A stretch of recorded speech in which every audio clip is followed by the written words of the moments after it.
Hey there, man. So, I am taking a little break out of work to run and get my bars to the painter. They are welded, and now to get them painted. I am excited. But in the meantime, I want to talk to y'all about what my devotional was working on this week. Leaders are obedient. Leaders are obedient. And there's a lot of angles to this one, and some of this was covered by my brother Guy Smiley at Midwest Gathering, where there's a level of obedience that's needed when you're taking instruction. Even as a leader, I receive instruction from leaders above me, who receive instruction from leaders above them, and so there's a part of that concept of leaders being obedient that works in that earthly side of things. But there's also a big part of leaders being obedient to what God has in store for them and what God is doing in their lives. And that's the part that I want to really focus on. I'd like everybody to really focus on this week, is be thinking about how are you being obedient to God's leading. The example that was given in my devotional was Gideon. And for those that don't know the story of Gideon, the fast version is Gideon had to go to war. He had like thousands of men to be able to do it.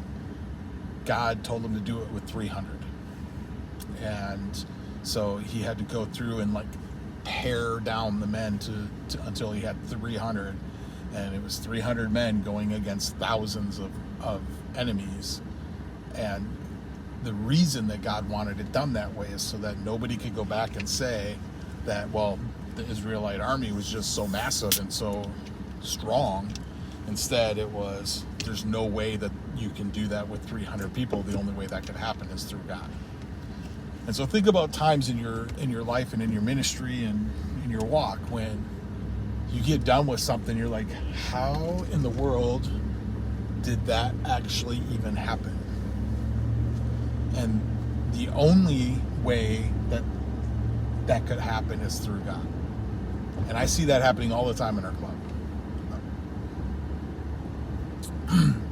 If you would have asked me back in 2015 if I would be performing a wedding for an atheist 1%er in his own clubhouse, I would have told you were on crack. But God has a different plan. God puts things out there for us to do.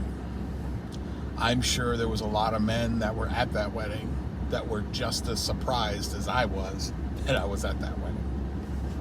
But that's how God works. He makes the impossible possible.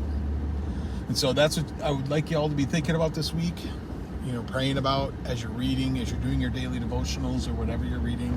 Think about what God's saying to you about being obedient to Him in your leadership. Whether it's leading your household, leading at work, leading at your church, leading in the club, all of the above. Love you guys.